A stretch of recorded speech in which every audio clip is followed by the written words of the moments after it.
नमस्कार मेरे प्यारे बच्चों, PNS memorial school online classes में मैं पूजा सिंह आपका हार्दिक स्वागत करती हूँ। कैसे हो मेरे प्यारे बच्चों? अभी हम लोग अलंकार पढ़ेंगे। क्या पढ़ेंगे? अलंकार। तो सबसे पहले हम लोग देख लेंगे अलंकार का अर्थ क्या होता है। तो अलंकार शब्द जो है वो अलम एवं कार के योग से बना है। अलंकार तो जब करोगे ना इसका संधि विच्छेद, तो अलम धनकार। तो इसका अर्थ मतलब आभूषण या विभूषित करना, ठीक ना। और अलम का अर्थ आभूषण जो होता है, जैसे हम औरतें सारे जितनी भी हैं तो वो आभूषण से अपने आप को सुशोभित करती हैं, वैसे ही काव्य को सुशोभित करना है तो अलंकार का प्रयोग करते हैं कवि लोग। अब अलंकार को तो हम जान गए कि अलंकार मतलब क्या होता है? विभूषित करना, आभूषण पहनाना। तो जैसे एक स्त्री आभूषण पहन के सुशोभित होती है, मतलब सुंदर लगती है, वैसे काव्य में जब हम अलंकार रहता है काव्य में, तो वो उसका गहना है और उससे उसका शोभा, काव्य की शोभा बढ़ जाती है। तो उस अलंकार को पहचानने के लिए हमको अलंकार समझना होगा। एक दो अर्थ और देख लो आप लोग कि अलम धनकार। यहाँ अलम का अर्थ होता है आभूषण या गहना। काव्य की शोभा बढ़ाने वाले तत्व को क्या कहते हैं? अलंकार कहते हैं।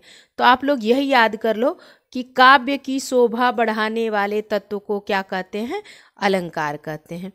अब हम लोग पहले पढ़ेंगे कि अलंकार कितने प्रकार के होते हैं, अलंकार के भेद। क्या पढ़ेंगे? अलंकार के भेद।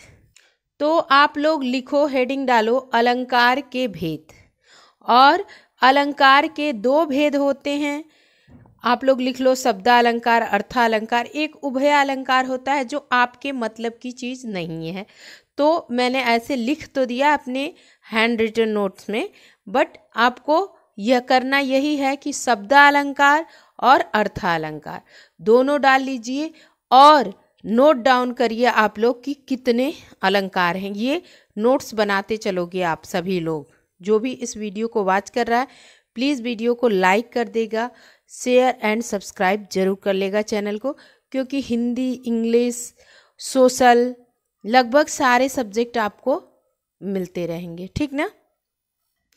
तो लिखिए, शब्दालंकार में लिख लीजिए अनुप्रास, यमक, श्लेष, पुनरुक्ति, विप्सा, वक्रोक्ति।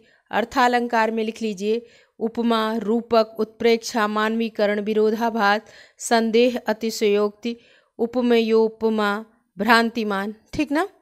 तो अब पहले हम लोग क्लास 9th के अनुसार पढ़ते हैं, उनके सिलेबस में क्या क्या दिया है, फिर क्लास 10th के पढ़ेंगे। बाकी सारे लोग के लिए भी हो जाएगा, इसमें सारे अलंकार हम लोग पढ़ लेंगे तो बाकी सबके लिए भी हो जाएगा। लेकिन सबसे पहले हम लोग क्लास 9th से शुरुआत करेंगे। देखो बच्चों, क्लास 9th के सिलेबस में ना अलंकार में, देखो आप लोग का ही सिलेबस है ये। तो देखो आप लोग में अलंकार जो है ना वो, तो देखो क्लास 9th के सिलेबस में है अनुप्रास, यमक और श्लेष। 3 अलंकार है आप लोग में। कौन कौन सा? अनुप्रास, यमक और तीसरा श्लेष अलंकार। तो अभी आप लोग क्लास 9th का पहले पढ़िए, फिर क्लास 10th का भी रहेगा, क्योंकि अब 9th के 1-2 महीने में ही आप लोग 10th में चले जाओगे और बाकी जितने बचे हुए अलंकार हैं वो सारे हम करेंगे। तो चलिए हम लोग देख लेते हैं। अब हम लोग अनुप्रास अलंकार देख लेते हैं। क्या देख लेते हैं? अनुप्रास अलंकार। तो शब्दालंकार क्यों होता है? देखो, अर्थालंकार अर्थ के आधार पर, अर्थालंकार मतलब होता है कि जब अर्थ के आधार पर चमत्कार उत्पन्न हो, और शब्दालंकार शब्दों में चमत्कार पाया जाता है तो शब्दालंकार। तो यहाँ पर आप लोग को शब्दालंकार में अनुप्रास, यमक और श्लेष आप लोग के पाठ्यक्रम अनुसार पढ़ना है। तो हम लोग सबसे पहले अनुप्रास अलंकार देख लेते हैं, जहाँ पर व्यंजन वर्णों की आवृत्ति होती है। वर्ण मतलब व्यंजन वर्ण। अब सभी लोग कमेंट करोगे कि स्वर और व्यंजन क्या होते हैं, कितने होते हैं, ठीक ना। सभी लोग बताओगे कि व्यंजन कितने हैं, स्वर कितने हैं, ये तो सबको पता होगा ना। तो चलो देख लेते हैं कि व्यंजन वर्ण यानी कि व्यंजन वर्णों की आवृत्ति बार बार, आवृत्ति मतलब पुनः पुनः दोबारा दोबारा हो, तो व्यंजन वर्ण की आवृत्ति हो या बार बार है, आवृत्ति या बार बार, दो चीज कर लेना। वहाँ अनुप्रास अलंकार होता है। जैसे चारु चंद्र की चंचल किरणें खेल रही हैं जलथल में, च च च, ठीक। मधुर मधुर मुस्कान मनोहर मनुज वेश का उजियाला, म म, ठीक ना। ये व्यंजन वर्ण है, उसकी आवृत्ति हो रही है, मतलब बार बार आ रहे हैं। फिर तरणी तनुजा तट तमाल तरुअर बहुछाए, और चांदी के चबूतरे पर बैठे चार चोर चबर चबर चरबन चबाते हैं, च च च च च च। तो अनुप्रास अलंकार में क्या होता है कि व्यंजन वर्ण की आवृत्ति हो या व्यंजन वर्ण बार बार आए तो वहाँ पर अनुप्रास अलंकार होता है, जिसमें 1 2 3 4 उदाहरण। अब जितने लोग वीडियो देख रहे होंगे वो तरनी का, तनुजा का इस लाइन का अर्थ बताएंगे, ठीक ना, कमेंट बॉक्स में। चलिए अब नेक्स्ट देख लेते हैं यमक अलंकार। देखो यमक अलंकार क्या होता है, एक ही शब्द एक से, शब्द अलंकार है ये सारा, एक ही शब्द एक से अधिक बार आए और अर्थ अनेक हो। क्या, जहाँ पर एक ही शब्द अनेक बार भिन्न अर्थों में, यहाँ पर भी आवृत्ति हो, अधिक बार यानी आवृत्ति हो रही है।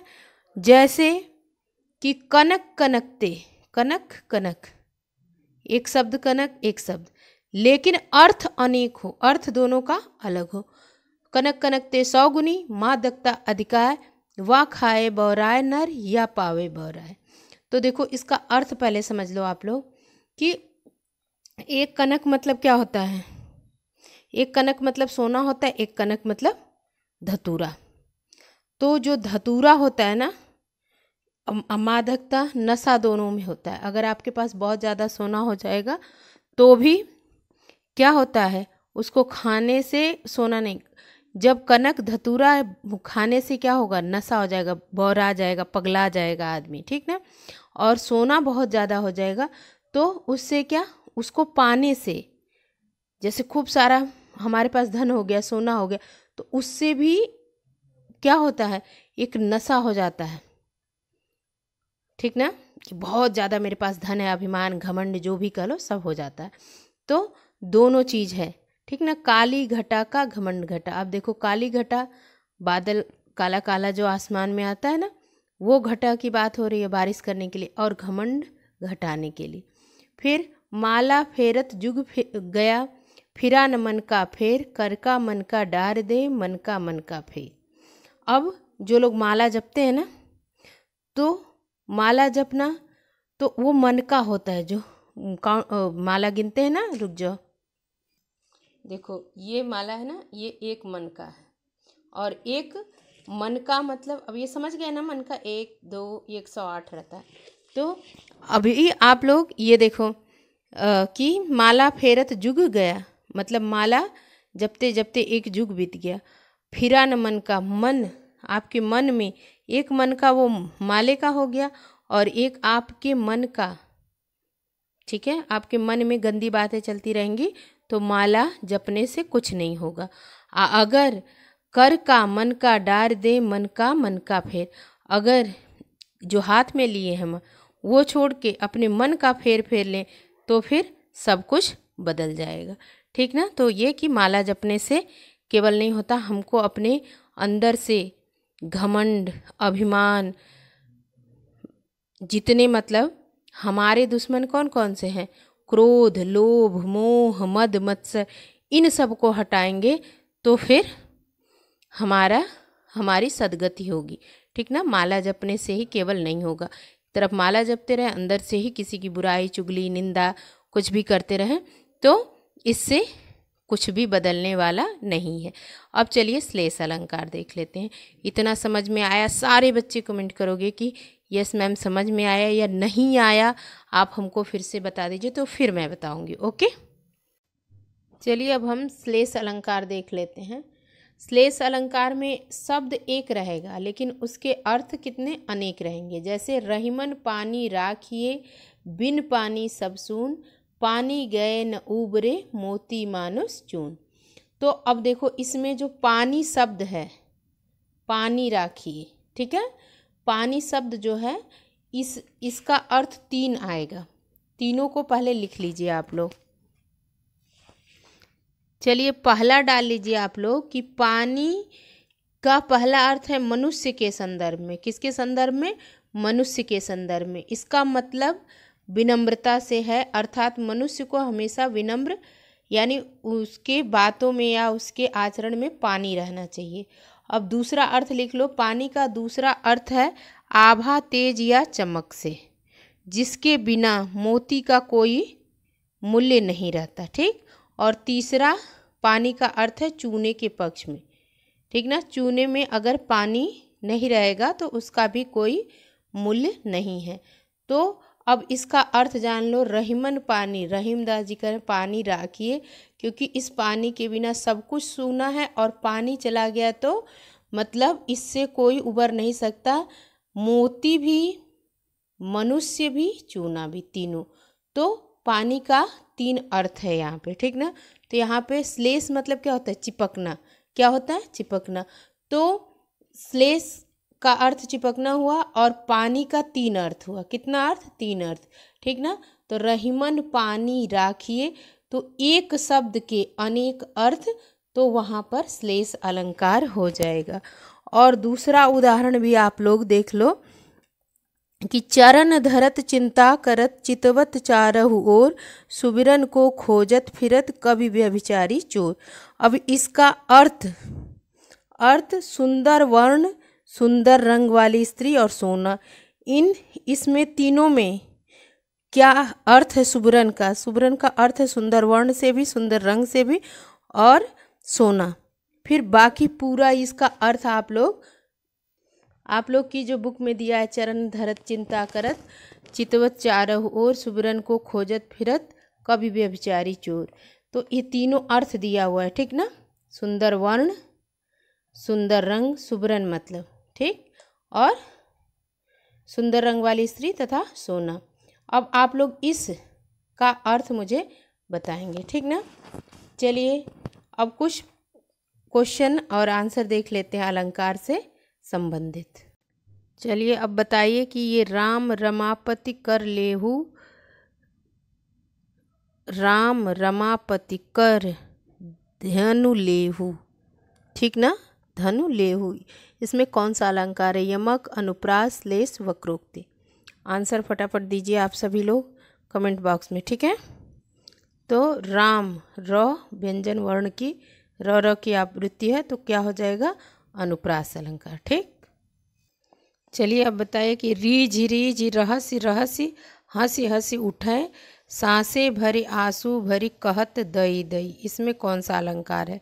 तो अनुप्रास है, यमक है, उपमा है, रूपक है। आप लोग कमेंट बॉक्स में आंसर दीजिएगा। ठीक है। फिर चलिए नेक्स्ट क्वेश्चन देखते हैं। चलिए अब सभी आप लोग बताइए, कबीरा सोई पीर है, जो जाने पर पीर। ठीक। कबीरा सोई पीर है, जे जाने पर पीर, जे पर पीर न जाने, सो का फिर बेपीर। में कौन सा अलंकार है? ठीक। सभी लोग आंसर दो जल्दी जल्दी कि कबीरा सोई पीर है, जे जाने पर पीर, और पीर जे जाने पर पीर हो गया, फिर जे पर पीर न जाने, सो का फिर बेपीर। अब आप लोग जान रहे हो कि श्लेष अलंकार में एक शब्द का कई अर्थ होता है, तो श्लेष है नहीं, पुनरुक्ति भी नहीं है और रूपक नहीं है। ठीक। तो यमक है, शब्द पीर पीर आया है लेकिन इसके अर्थ अलग अलग हैं, तो कौन सा अलंकार हो गया? यमक अलंकार। ठीक है। चलो इसकी व्याख्या भी थोड़ा सा देख लेते हैं। अब देखो यमक अलंकार तो जान गए, इसमें पीर शब्द का प्रयोग एक से अधिक बार हुआ है। जिसके अर्थ अलग अलग हैं। पर पीर का अर्थ दूसरे की पीड़ा और बेपीर का अर्थ जालिम। ठीक ना। तो क्या था, कबीरा सोई पीर है जे जाने पर पीर, जो दूसरे का दुख समझता है उसकी बात कही गई है। जे पर पीर न जाने, जो दूसरे की पीड़ा नहीं समझता वो कैसा है, वो जालिम है। ठीक ना। तो ये यमक अलंकार। और यमक अलंकार के और 3 बेर खाती थी वे 3 बेर खाती है, मतलब 3 टाइम्स, मतलब 3 बार खाती थी। और क्या खाती थी, बेर, जो आप लोग क्या बोलते हैं उसको, बैर। वही 3 बेर खाती थी, वो 3 बेर खाती है। ठीक ना। तो आप लोग यमक अलंकार समझ गए। अब चलिए श्लेष अलंकार का उदाहरण देख लेते हैं। अब देखो आप लोग को ये कौन सा अलंकार बताना। मेरी भव बाधा हरो राधा नागर सोय, जा तन की झाई परे श्याम हरित दुति होय। अब ये किसकी बात कही गई है और कौन सा अलंकार है, जल्दी जल्दी बताओ आप लोग, कौन सा अलंकार है। मेरी भव बाधा हरो राधा नागर सोय, जा तन की झाई परे श्याम हरित दुति होय। आंसर करिए कि अन्योक्त है कि यमक है कि श्लेष है कि रूपक है। ठीक है, तो इसका आंसर है श्लेष अलंकार। यहाँ श्याम वर्ण की भी बात हुई है और कृष्ण की बात हुई है। ठीक ना। तो चलिए फिर मिलती हूँ नेक्स्ट वीडियो में। धन्यवाद।